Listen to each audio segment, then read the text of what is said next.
Sejam bem-vindos a mais uma conversa Ser Igreja.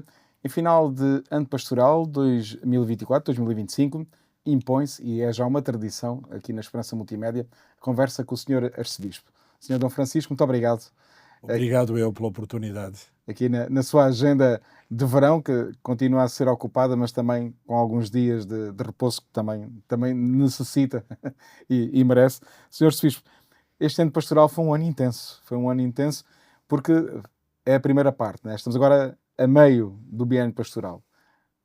Esta primeira parte que teve até dezembro o início do ano pastoral, depois o início do jubileu. Estamos agora a gravar em pleno jubileu da juventude, portanto, com os nossos jovens de Évora, mais de 250 partiram aqui da Arquidiocese, de várias paróquias, de vários movimentos, portanto, estamos neste contexto de jubileu em pleno, e portanto impõe-se aqui fazer este balanço de outubro até agora, e depois já falaremos do que aí vem, não é? Desta segunda parte do biênio. Mas como dizia, tem sido um ano intenso. Tem sido um ano intenso, mas nós devemos ter esta perspectiva tal qual os empresários, embora a Igreja não seja nem uma ONG nem uma empresa, mas somos o sonho de Deus e o sorriso de Deus para a humanidade. A grande ambição no projeto, ou seja, fazer um projeto apontando para o alto, com um orçamento forte para tentar chegar o mais alto possível. Então eu direi que o ano tem decorrido com muitas iniciativas, com muito dinamismo, mas esperamos sempre mais e melhor, porque de facto aquilo que apontamos é para maior exigência na nossa atitude de serviço, para que prestemos de facto a este povo santo de Deus uma proposta que seja de facto credível pela nossa coerência de vida como pastores da Igreja. E todos somos pastores, somos ovelhas pastoras. Eu aqui olho para os presbíteros, olho para os diáconos, olho para o bispo, olho para o povo santo de Deus, que somos nós, fiéis do Senhor Jesus, todos os batizados. Estou a pensar nas famílias, estou a pensar nos casais, estou a pensar nas pessoas viúvas, estou a pensar num mundo enorme que tem uma importância enorme, que são os catequistas. Estou a pensar nas pessoas que se dedicam ao apoio social, e todos nós que vamos ao encontro de pessoas que procuram, às vezes não sabendo bem o quê, e devemos levar connosco uma oferta que é Jesus Cristo, vivido, experimentado, e saber bem o caminho para chegarmos até Ele. E no acompanhamento, é tão importante este termo, no acompanhamento até a Jesus, levarmos esse nosso irmão, essa nossa irmã ao encontro, porque só o Senhor é a resposta, só Ele é de facto a consolação, a água viva de que nós precisamos e procuramos. E aqui a este nível eu não sei dizer, pergunto-me a mim mesmo se estamos a dar uma resposta com aquele nível que esta comunidade alentejana e ribatejana merece, ou se temos que dar contas ao Senhor porque podíamos dar mais e melhor. Da minha parte, sinto que devo dar mais e melhor. E acho que a Diocese também dá tudo quanto pode. Aqui não há dolo, aqui não há, digamos, nenhuma moeda escondida que fica para trás. Mas depois de fazermos a avaliação, percebemos que há experiências interessantes, há de facto mais-valias de outras comunidades que ainda temos que assimilar, compreender, experimentar e oferecer. Portanto, eu estou muito feliz com o trabalho realizado, mas o Senhor diz-me que a totalidade é 100%. E não há 90% nestas questões da evangelização, do testemunho. E eu quero que seja mesmo 100% o meu testemunho como bispo e o testemunho desta Igreja, que chama por mim e que me pede que eu seja bispo 100% e que ela seja também igreja 100%, no amor, no serviço, na dedicação. Ano Santo, caminhada de esperança. Uhum. E tem sido marcada por este peregrinar na esperança, com muitas peregrinações. Já registámos, desde janeiro para cá, a nível diocesano, não contando com as duas já que houve, organizadas pelo Departamento da Pastoral de Peregrinações a Roma, que o Sr. Bispo acompanhou, mesmo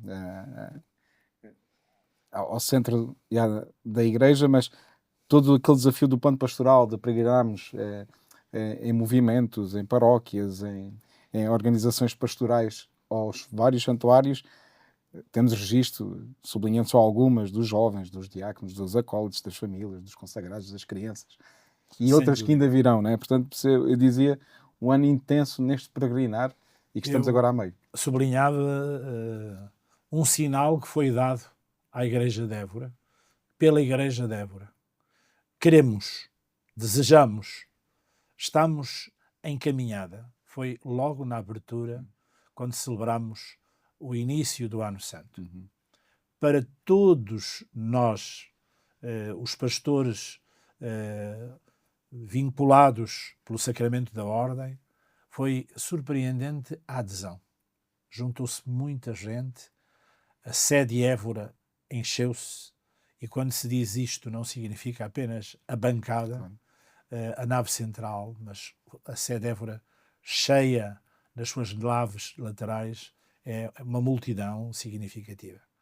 E foi de facto um recado que nos veio dizer da diocese inteira, de peregrinações que vieram de toda a parte: estamos aqui para dar e estamos aqui para receber. Vamos juntos. Este apelo foi ao mesmo tempo um compromisso e um entusiasmo.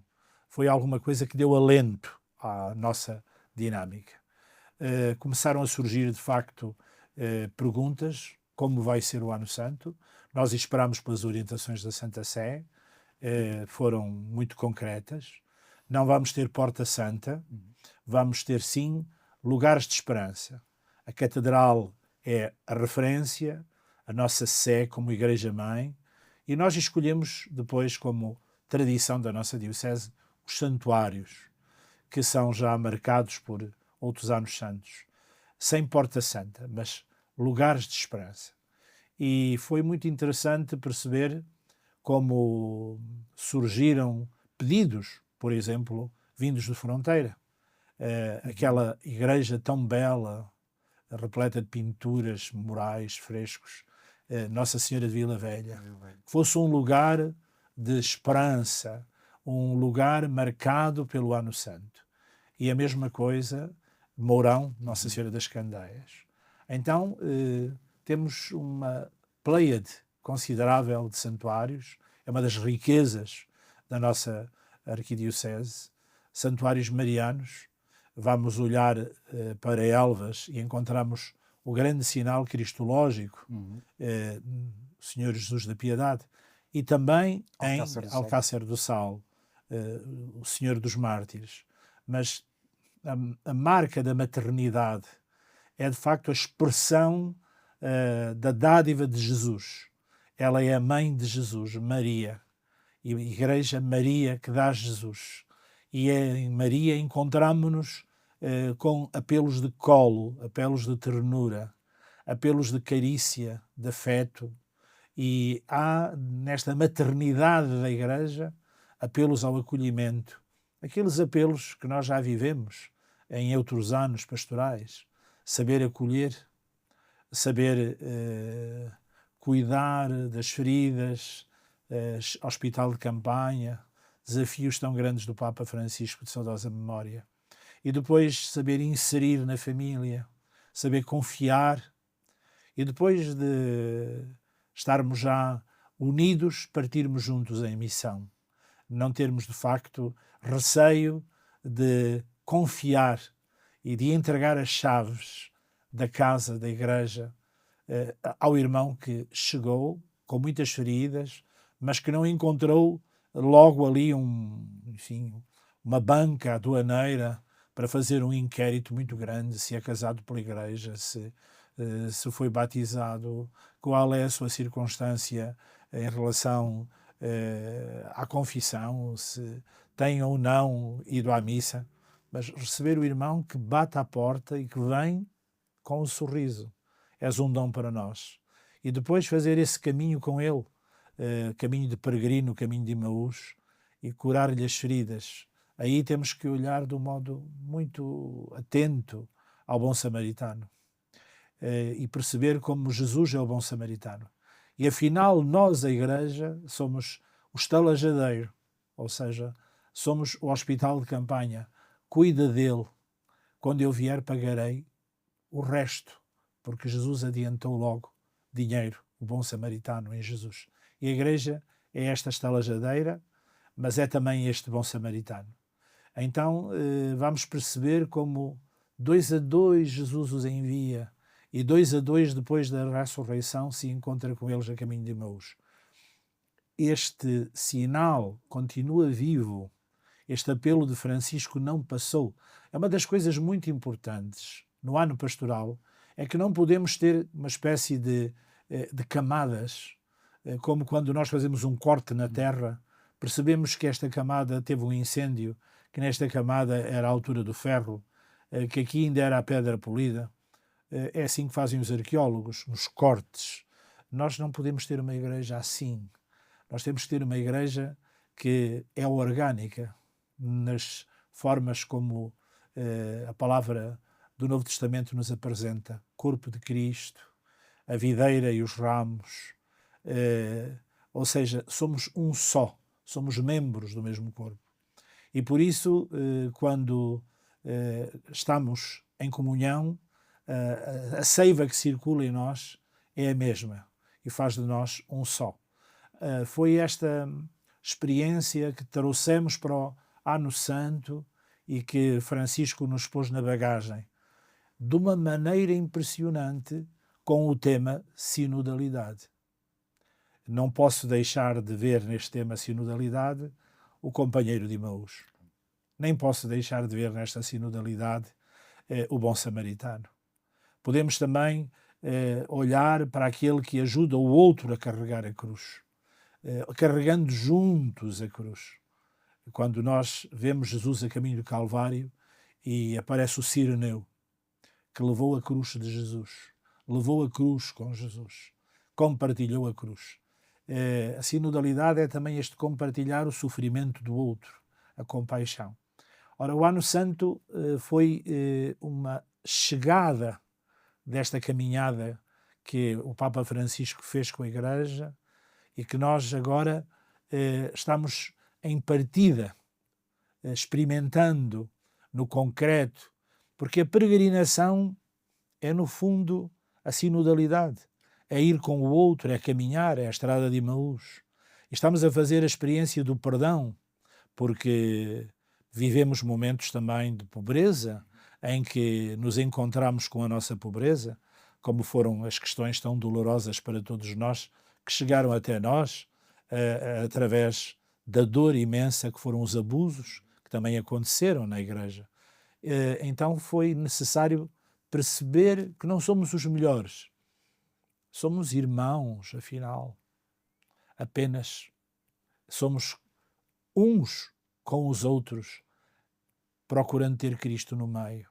Precisamos de nos arrepender, de pedir perdão, precisamos de fazer acontecer a atitude de justiça perante quem ferimos, quem magoamos. E há aqui uma dimensão muito bela, é que este Ano Santo leva sempre esta marca do Papa Francisco. Vai aqui misturado como perfume, como desafio, como alento, esta atitude da sinodalidade que marca a peregrinação. E nós temos procurado, na Diocese, fazer esta experiência a partir das diversas iniciativas que nascem dos departamentos diocesanos e, ao mesmo tempo, desta pastoral vivida e proposta pelos departamentos e pelas paróquias e pelos movimentos laicais e pelas associações. não temos estado parados, temos trabalhado muito. E a alegria é interessante, que brota com o cansaço. Porque no fim podemos estar cansados de trabalhar, mas com uma alegria enorme de servir. Ainda não vi nenhuma experiência celebrada neste Ano Santo em que as pessoas não viessem, desculpe o termo, a arrebentar de felicidade. Mesmo que muito cansados. Mesmo que tenham passado por experiências precárias nas peregrinações, que não tenham tudo de excelente, não tenham tido tudo do melhor, repete-se a alegria do jubileu, a alegria que foi a Jornada Mundial da Juventude. O jubileu sente também esta parte. E estou convencido que o que estamos agora a viver na igreja toda, porque estamos todos unidos a Roma, ao jubileu dos jovens, vai ter este sabor imenso que foi o sabor que nos deixou a Jornada Mundial da Juventude. Precariedade, mas dádiva e amor.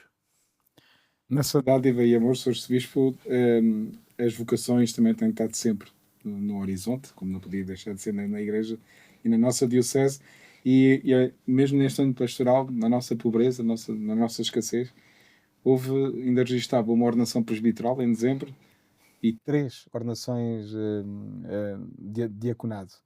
É este caminho sinodal que se vai fazendo também nesta pastoral das vocações, e outros jovens que estão a caminhar, e alguns já admitidos às ordens sacras, portanto, futuramente. Sim.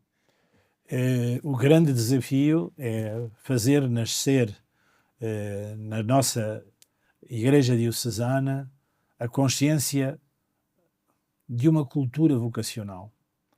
E eu gostava muito de refletir este aspecto que muitas vezes não é bem compreendido. A vocação tem a ver com a conversão. E encontramos este momento muito preciso na estrada de Damasco, em Paulo de Tarso. Quando Paulo se encontrou com Jesus ressuscitado, no clarão que diante dele surge e o deixa cego e caído dele mesmo, do seu orgulho, da sua soberba, ele é um fariseu da escola de Gamaliel, experimenta o cheiro da terra, o pó da terra de que ele é feito. Lembra-te, homem, que és pó, em pó te há de tornar. Saulo, Saulo, porque me persegues? Quem és tu? Sou Cristo a quem persegues os meus irmãos. Ele ficou de tal modo fascinado que chegou a dizer: para mim nada vale senão Cristo. Tudo é pobreza, tudo é nada, só Cristo vale. Chegou a dizer, numa comunhão profunda com ele: já não sou eu que vivo, é Cristo que vive em mim. Este Saulo que passou a ser Paulo é aquele homem que proclama: tudo posso naquele que me conforta. Ainda que sejam chicotadas, prisões, perigos de morte, naufrágios, nada disso conta para nada como sacrifício da minha vida, porque é por ele. E ele é aquele que me sustenta, que me suporta ao colo. Este Paulo tem uma mudança de vida quando Ananias o batiza e lhe cai dos olhos, como uma forma alegórica, umas escamas do homem velho, do olhar fariseu, do que condena os outros, do que julga os outros, do que olha de cima para baixo. E quando ele passa a ter aquele olhar de servo, que o levou a dizer: eu não sou mais do que um aborto, porque persegui a Igreja de Jesus Cristo. O que eu sou é graça de Deus. Este homem, no momento que se encontra com Cristo, descobre a sua vocação, é ser missionário. Por isso, na nossa caminhada cristã, a questão vocacional não é um apêndice, não é uma coisa que faz parte do último capítulo do Catecismo, não é um tema entre outros que se pode abordar. Não é um tema como abordar a questão ecológica, que é tão importante, não é? Ou uma questão muito, muito importante. Vamos refletir sobre a necessidade de implementar aqui na nossa paróquia uma conferência vicentina, que é tão importante. Não, faz parte do ser cristão. E o Papa Francisco, mais uma vez voltamos, disse-nos com tanta clareza: não há discípulo e missionário, como se fosse uma copulativa que acrescenta. Há discípulo missionário. O discípulo é missionário. Por isso, ao longo de todo o caminho cristão, eu refiro-me, em primeiro lugar, à catequese, ao anúncio primeiro do querigma, depois ao aprofundamento sistemático da catequese, depois à atualização que se faz da palavra de Deus, sobretudo no dia do Senhor ao domingo, na homilia. Depois no aprofundamento que podemos fazer já com características científicas através da teologia. Este percurso tem que englobar sempre a vocação. Ou seja, o que é que Cristo quer de mim? Ele encontrou-se comigo na estrada de Damasco, na minha estrada de Damasco, abraçou-me e eu tenho que o anunciar. Como, aonde, de que modo? Esta busca é tão própria como ser discípulo de Cristo, porque ser discípulo é ser missionário. Em segundo lugar, a própria liturgia devia ter sempre uma componente vocacional. Nós vamos ali buscar a força, alimentarmos-nos, compartilhar com os irmãos em comunidade, porque temos uma missão, que pode ser a minha família, que pode ser o meu metro quadrado profissional, nas circunstâncias dos meus compromissos de cidadania, onde o Senhor me pôs ou para a qual o Senhor me chamou. E a missão que a Igreja tem de testemunhar o amor, a sua vertente sociocaritativa, a pastoral do hoje, do aqui, odgética, necessita de ser a concretização desta vocação. E, no fundo, todo o povo de Deus é vocacionado. É um povo chamado. E o Concílio Vaticano II não se cansa de fazer esta referência, sobretudo na Lumen Gentium, nesta constituição dogmática da Igreja. E vivermos esta dimensão como a respiração do próprio cristão. Eu não sou cristão para mim, eu sou cristão com os outros e para o mundo. Levar Cristo ao mundo. É o Senhor que me sustenta, é o Senhor que me ampara, é o Senhor que me alimenta. Por isso eu rezo, por isso eu faço parte de uma comunidade cristã, nomeadamente a paróquia, a missa dominical, mas a minha missão, e eu volto ao termo, mas a minha missão é de facto testemunhar Cristo. E devo perceber muito bem, sobretudo a quem. Podemos ter muita dificuldade no como, face aos meios que podemos utilizar, às grandes revoluções tecnológicas que vivemos hoje no mundo digital, da inteligência artificial. O como é complexo, mas a quem devemos ter muito claro o rosto daqueles com quem vivemos, a quem somos enviados. E é neste âmbito que tem que surgir, que é necessário que surja e que surgirá o dom vocacional da nossa Diocese também para os ministérios e para os serviços.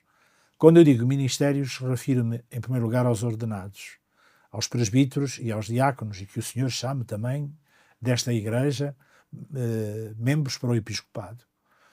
Depois refiro-me aos ministérios instituídos, de leitor, de acólito, de catequista. São ministérios importantes que a Igreja tem exortado.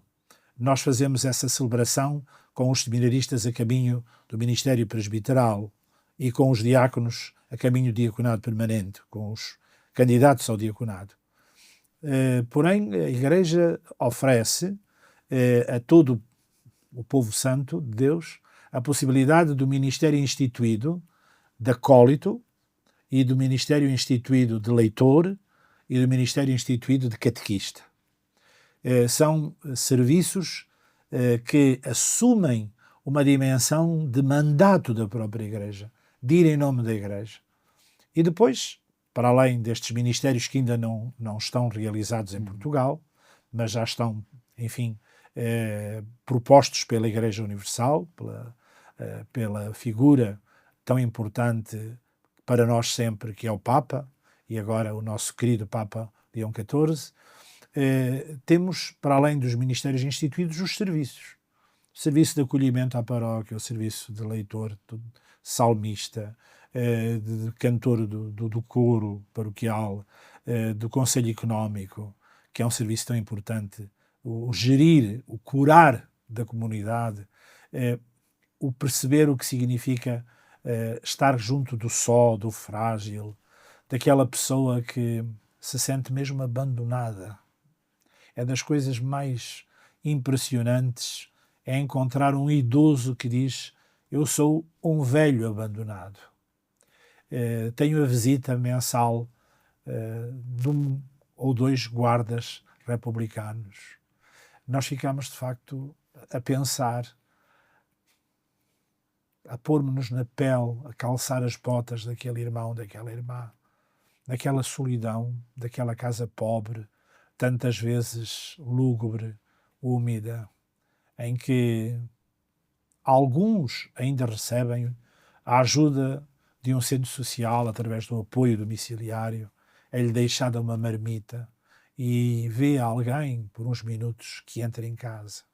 Mas há idosos na nossa arquidiocese que não têm sequer essa possibilidade. No interior, eu encontrei-me com eles e estive com eles já várias vezes em visitas pastorais, ainda este ano. Percebo como este serviço poderia vir a ser um ministério instituído também. Não só catequista, não só acólito, não só leitor, mas o ministro da caridade. O ministro que vai em nome do Senhor, do bom samaritano. E olhemos para a Diocese, na sua história, nos últimos decénios, nos últimos longos decénios, até 1870, desculpem a história, a Arquidiocese de Évora tinha os seus padres.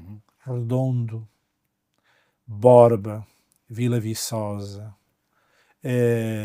Estremoz, Elvas, Campo Maior, Samora Correia, Benavente, Coruche, deram sacerdotes à nossa Diocese. Foram faltando. E em 1870 vem o primeiro seminarista que eu encontrei em arquivo do seminário, curiosamente vindo de Bragança, oferecido de Bragança para ajudar o seminário de Évora, que já estava numa míngua muito grande. E vivia momentos muito difíceis, com o liberalismo e perseguição à Igreja, sibilina, mas muito, diria, efetiva e eficaz essa perseguição ideológica. E vamos, a partir daí, crescer, sobretudo com a vinda de Dom Manuel Mendes da Conceição Santos, em 1921, ele é nomeado em 20 e entra nos inícios de 21, a receber jovens, imaginemos, da Diocese da Guarda, de onde ele vinha, porque ele esteve na Diocese da Guarda como padre e ajudou imenso a Diocese da Guarda. Dom Manuel Mendes da Conceição Santos consegue ir buscar sacerdotes através de um primeiro sacerdote que veio, Monsenhor Fidalgo, e depois Monsenhor Pantaleão Costeira, da zona de Aveiro, nomeadamente Estarreja, Mortosa, Avanca, Ilhavo. Tivemos, aliás, 2 bispos dessa zona, Dom José António Pereira Bilhanos, de Ilhavo, e Dom Manuel Trindade Salgueiro, também de Ilhavo. Aquela zona de Aveiro ajudou muito a nossa Diocese. E depois a Diocese de Lamego, através do nosso querido e saudoso padre Carlos Melo, que foi pároco em Mora, que trouxe uma quantidade grande de jovens que ainda hoje são padres. Portanto, nós fomos-nos habituando a viver ali também com padres da Beira Baixa. Estou a ver a zona Proença Nova, por exemplo. Estou a ver padres vindos da Diocese de Castelo Branco, Porto Alegre, do lado de Castelo Branco. Hoje, essas comunidades não têm vocações para elas, muito menos para compartilhar. Fomos procurar através de um apelo interior que passa pela dimensão missionária, com dois aspectos. A dimensão missionária de ajudarmos igrejas que têm dificuldade de formar os seus padres, e dimensão missionária nesta igreja que precisa de ter padres.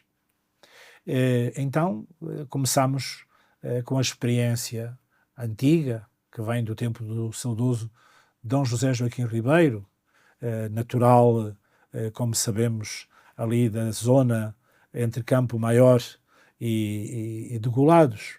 Vai ser este homem, bispo de Timor, Dili, que envia os primeiros timorenses para Évora e para Braga, porque em Braga era arcebispo Dom Francisco Maria da Silva, que tinha sido colega dele de presbitério em Évora. E aqui que se começaram a formar os primeiros padres na diocese de Évora timorenses. Voltaram agora com o saudoso Sr. Dom Basílio de Nascimento, vindos de Baucau e agora de Dili, com o Sr. Cardeal Virgílio, que veio pedir de propósito que nós recebêssemos. Em 24 horas que esteve em Portugal, veio de Lisboa a Évora, ter com o arcebispo de Évora, receba vocações. E eu perguntei-lhe porquê é que o Sr. Cardeal vem com esta preocupação. Porque os padres formados em Évora conhecem-se na sua diferença. Respondeu-me assim. Disse de outro modo, conhecem-se à distância. Depois, a diocese de Ongiva, em Angola. Diocese de Menongue, também em Angola, com dois bispos, Dom Leopoldo Menongue, Dom Pio Ongiva. Temos este ano a alegria da ordenação do genitório e do Tomé, que nos são tão próximos, porque aqui fizeram a sua filosofia, a sua teologia, estão integrados há vários anos na comunidade do seminário. O senhor Dom Leopoldo abriu a sua diocese e pediu e veio ao encontro do arcebispo de Évora, e temos aqui os primeiros jovens que passam também pelo seminário propedêutico de Faro, no contexto da província eclesiástica, para se prepararem para um dia serem presbíteros. Mais recentemente, Moçambique, curiosamente a minha terra, a diocese de Tete, onde está um bispo português, um padre-bispo português, Dom Diamantino, que veio ao encontro da diocese de Évora pedir este apoio. Tete, que tem um sacerdote a formar-se em Direito Canónico e está a estudar em Lisboa, na Universidade Católica, e a trabalhar, apoiando a paróquia de Samora Correia, o padre Ananias. Cabo Verde, o Sr. Dom Hildo bate à porta e faz esta proposta de trabalharmos juntos a nível missionário. Dom Hildo, Cabo Verde, que tem tantas afinidades com Portugal, o próprio Dom Hildo, que se formou em Lisboa e na Universidade Católica se preparou para ser presbítero do Patriarcado de Lisboa e foi enviado como bispo para Cabo Verde. Temos também uma riqueza enorme que é o Seminário Redemptoris Mater. Este ano tivemos a alegria da ordenação do Carlos Corrales, que vai ser pároco em Borba. Um seminário com um carisma próprio, com uma radicalidade de vida muito exigente e que acreditamos que vai ser um dom para a nossa diocese, que é um dom para a nossa diocese, que já é, de facto, uma bênção para a nossa diocese. É curioso que, ao fazer crescer os carismas, sobretudo a dimensão do serviço, foi convidada à comunidade Canção Nova, foi convidada à comunidade Sementes do Verbo, e uma ordem religiosa muito antiga, que esteve em Portugal, que foi expulsa em 1834, os Teatinos. A sua casa-mãe é hoje o Conservatório Nacional de Música em Lisboa. A Rua dos Caetanos refere-se a eles, na capital portuguesa, e regressaram agora, estão em vendas novas.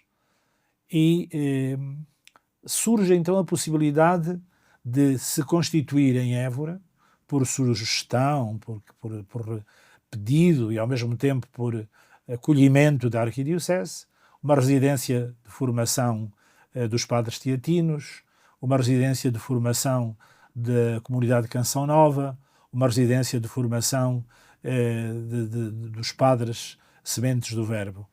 E temos connosco há tantos anos os salesianos, que continuam connosco numa comunidade de 5 ou 6 jovens a fazer a teologia, que é a quarta comunidade, que se juntam ao Seminário Nossa Senhora da Purificação, que recebe jovens das dioceses da província, do Algarve, de Beja e de Évora, e destas dioceses que eu referi. Temos ainda um jovem que vem do Funchal, que o Sr. Bispo do Funchal pediu que recebêssemos, e também 2 jovens vindos de Cuba.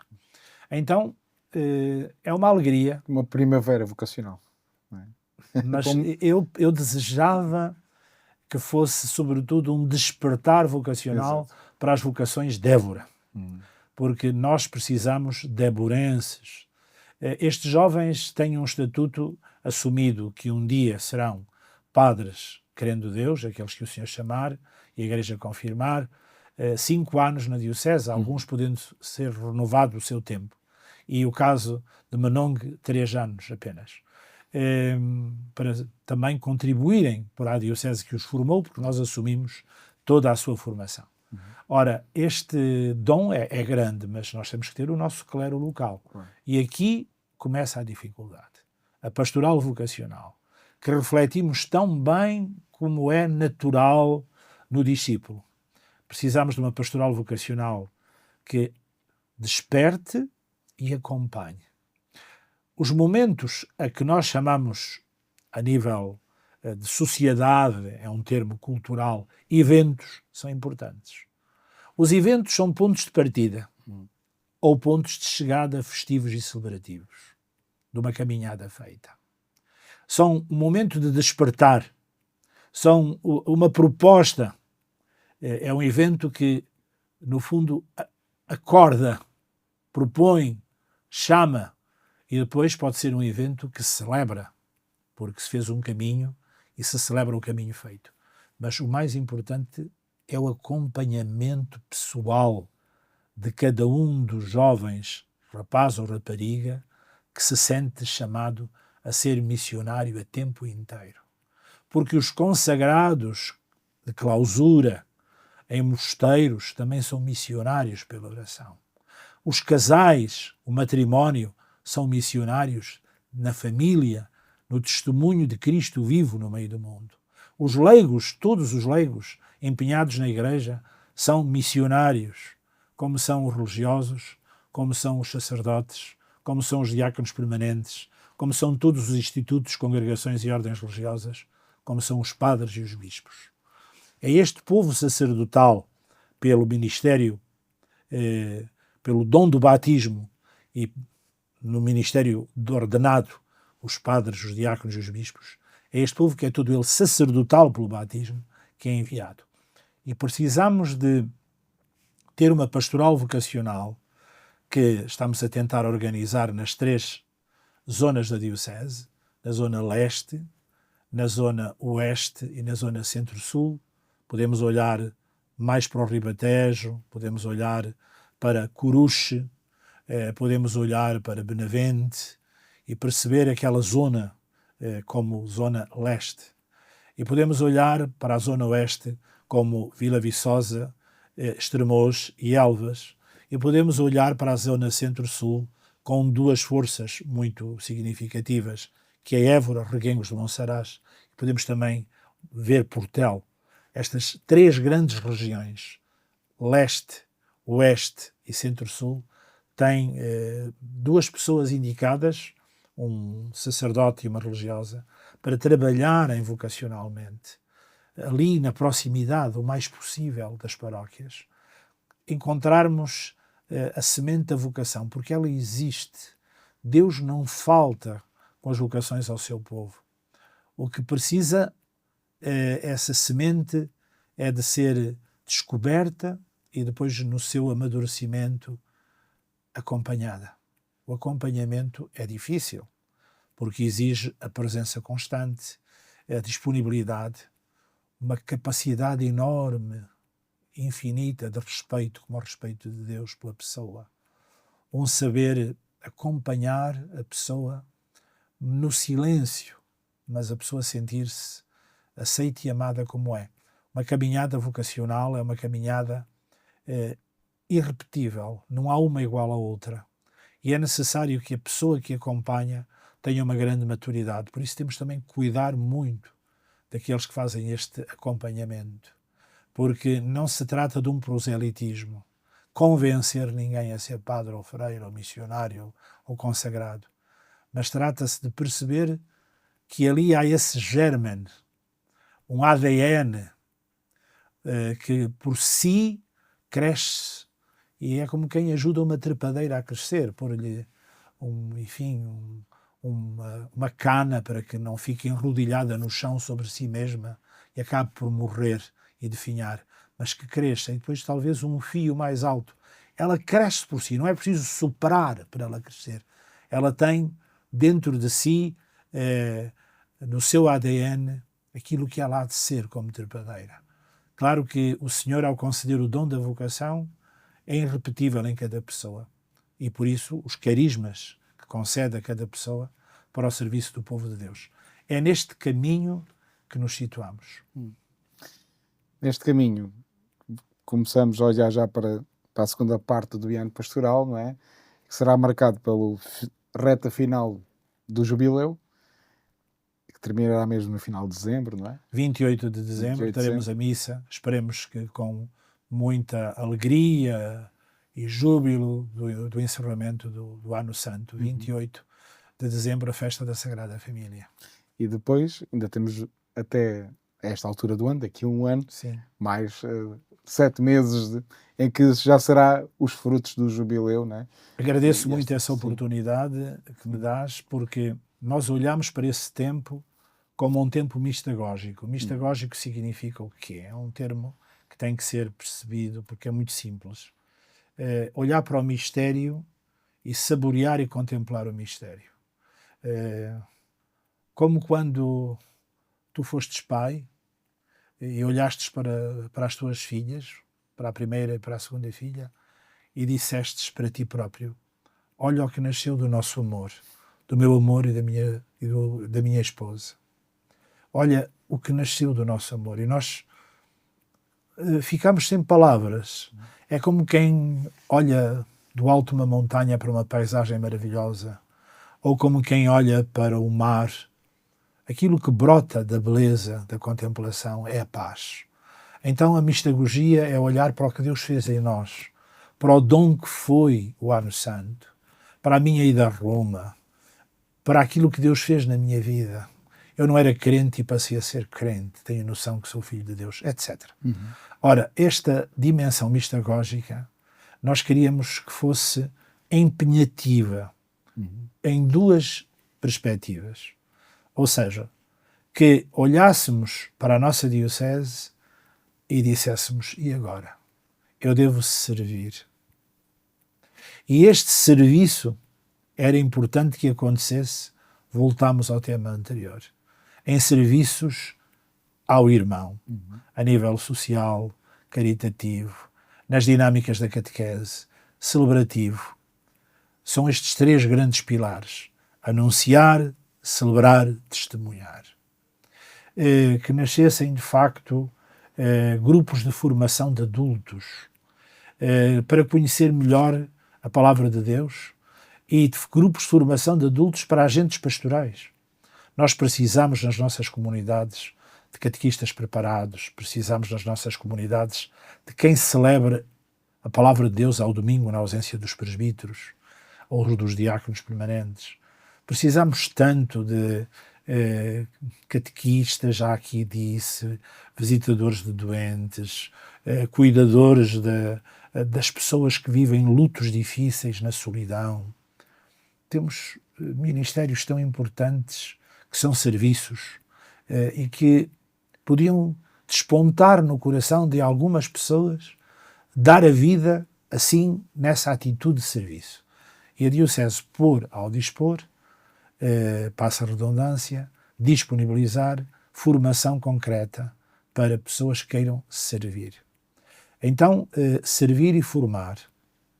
Também para o diaconado permanente. Precisamos muito de homens que assumam este ministério do diaconado permanente. Temos 30, já tivemos 32, memória ao Amâncio Mouquinho, memória ao Fernando Santana, temos 30 diáconos. Alguns já estão com idade, já estão cansados, estão dando tudo até ao fim.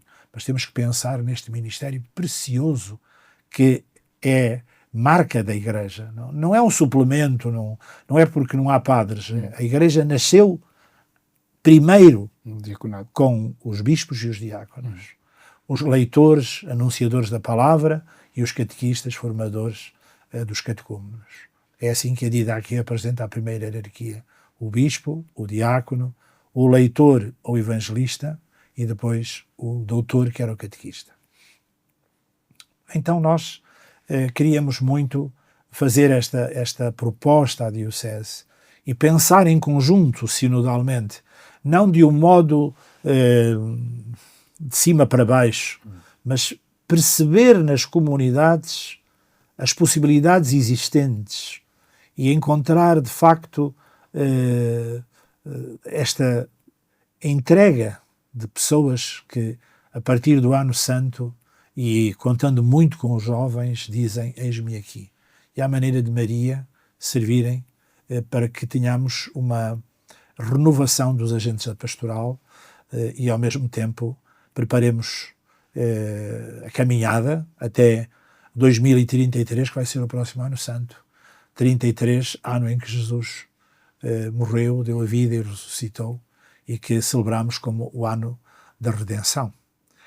E todas as etapas que o Papa Leão nos vai propor, e o dia-a-dia de cada comunidade, porque a vida faz-se sobretudo nas paróquias, e aí acontece nas comunidades cristãs o cotidiano do ser cristão. E precisamos de quem tenha de facto a entrega da sua vida e sejam comunidades participativas e não centralizadas num clericalismo que é fétido e purulento, que é doentio. Precisamos, de facto, de uma igreja sinodal, família de famílias, onde eclesia quer dizer família. Só para terminar, Sr. Bispo, num olhar agora mais para o âmbito social, e o Sr. Bispo, nós já falamos há 6 anos, 7 anos já, desde a sua entrada, faz 7 anos, agora dia 2 de setembro, para esta realidade social, e ainda há pouco tempo o Sr. Bispo recordava também a entrevista à Eclésia, deste deserto humano, né, que vivemos nas nossas comunidades, que agora começa a ser desafiado, e ainda bem, por imigrantes que precisamos destas pessoas que chegam com esta vontade de trabalhar, de aqui constituir família, daqui reagrupar a sua família, mas estamos num ambiente social muito desafiante, não é? Porque por um lado temos esta realidade e que a Igreja, como muito bem dizia, é esta estalajadeira aberta a todos, mas depois o ambiente social à nossa volta e político e de ideologias que apontam para os extremos, que são desafiantes, não é? Sim. E é uma realidade. Sim. Para um cristão, agora apanhou aqui o Sr. Bispo, como bispo dos cristãos de Évora, como um cristão que nesta realidade difícil socialmente, com poucas pessoas e com estes desafios agora, como é que um cristão pode viver nestes tempos? Pedro Conceição, não nos devemos alarmar, antes de tudo. Isto era expectável.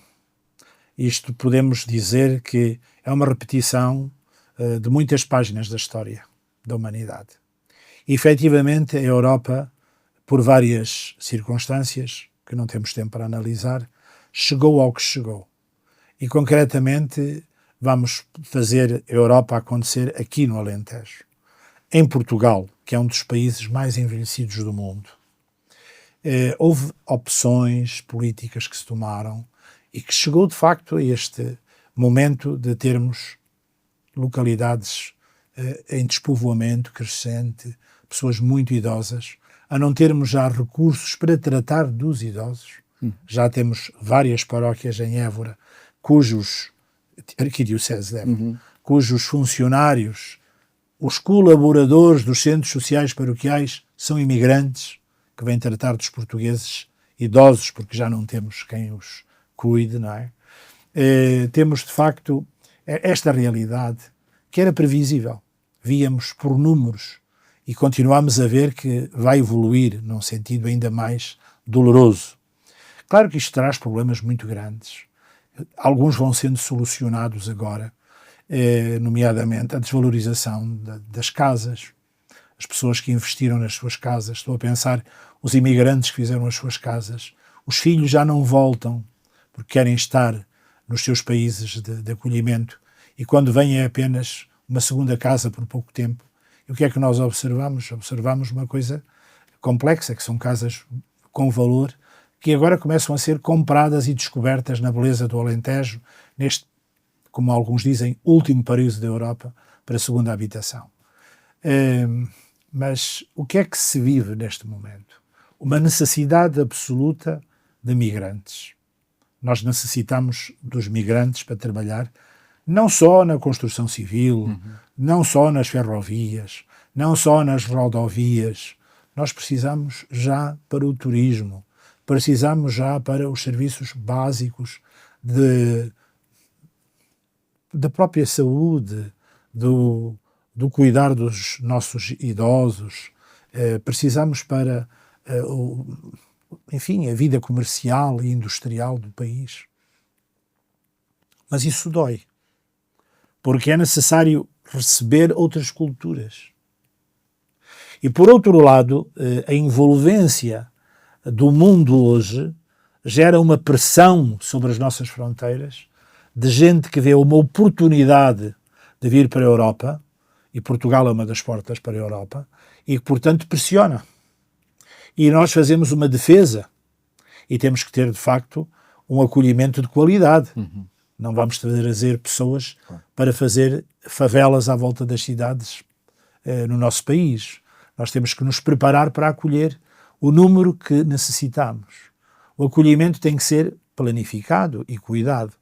Não tenho dúvidas disso. Senão, nós somos uns irresponsáveis. Ou seja, estamos a gerar pobreza sobre pobreza e violência sobre violência. Ora, neste contexto, estamos numa fase transitória. Uma fase ainda sem a fusão cultural dos povos que chegaram, se integraram. Isto começa a acontecer quando os filhos vão à escola, quando os filhos já são amigos dos meus filhos, quando os netos já são amigos dos meus netos. E quando as pessoas que vieram, passa a expressão, começam a gostar de coentros, começam a gostar da açor da alentejana, do gaspacho, quando começa a haver uma integração e nós a gostarmos também dos sabores e das culinárias deles. Isso vai acontecer, mas demora tempo. E este momento é o pior. É o momento de quem diz não preciso e resisto. Não sei com que consciência dos números e das realidades e das necessidades. Por vezes marcados por ideologias sem fundamento sociológico. E por outro lado temos pessoas que dizem deixem-me entrar, eu preciso de entrar. Há aqui uma pressão que gera, portanto, episódios de violência. Quando não é uma violência física, é uma violência social. E depois temos uma outra questão. Como é que nós integramos estas pessoas?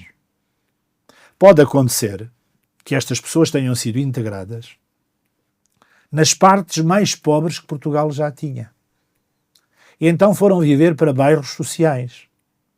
E cresceram em situações de pobreza. E a dificuldade que nós temos hoje, maior, não é com os imigrantes que chegam, é com a segunda geração dos imigrantes. Porque não foram, de facto, inseridos.